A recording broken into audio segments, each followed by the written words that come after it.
Good morning. Hope you're doing well.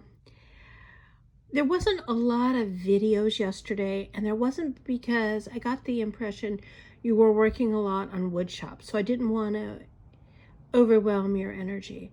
But it feels like to me there's a lot more energy brewing today. So I hope you got rid of all of it, or at least a big portion of it.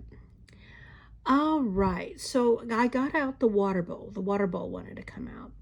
So basically, having a bowl of salt water can really help collect a lot of negativity in the room.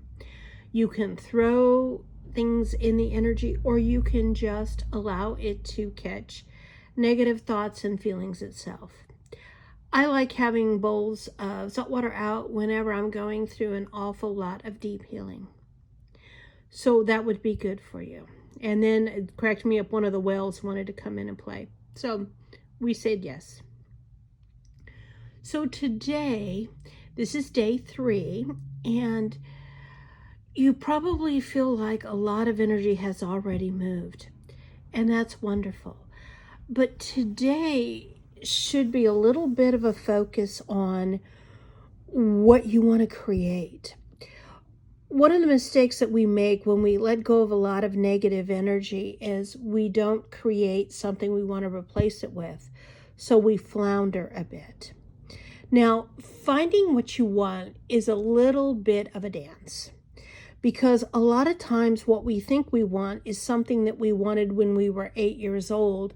So we've convinced ourselves that we want it, but it really wouldn't make us happy. And you might have experienced this at some time or another where you really, really, really wanted something and you got it, and then you got it, and 10 minutes later you were like, okay, whatever. That's just a sign that it just really wasn't something that made you happy. And that's okay. We have all done that. So start looking at what you would like to create. Now, when you start setting goals, I am a firm believer, and you have 4 different types of goals. You have the small ones that you can check off easily.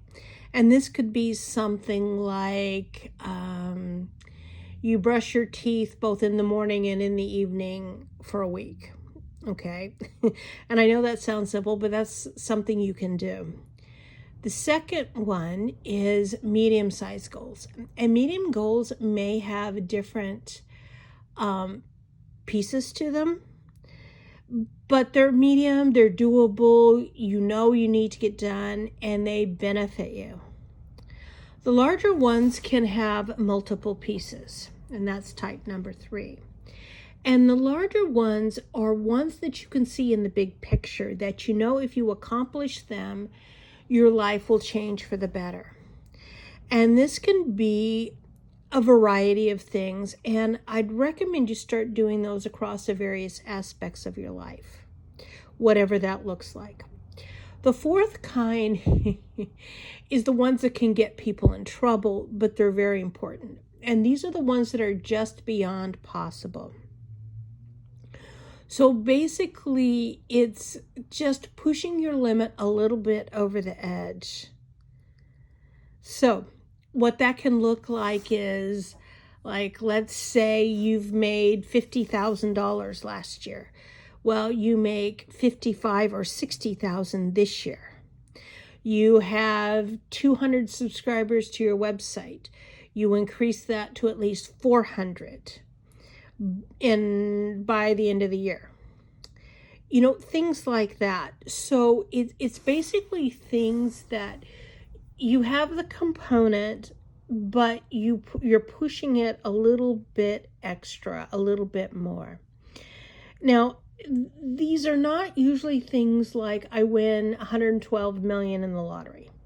Now, you can absolutely put that on your list, and I invite you to, but you have to make sure you don't create any expectations around that, because a lot of times we use our goals to beat ourselves up.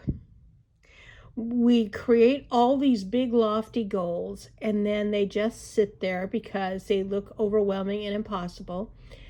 And then at the end of the time, we just beat ourselves up. Please don't do that.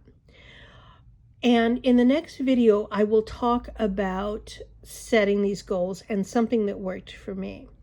But I wanted you to start thinking about the goals and start throwing in here, either in the candle or in the water bowl, any energy that doesn't allow you to easily create your goals.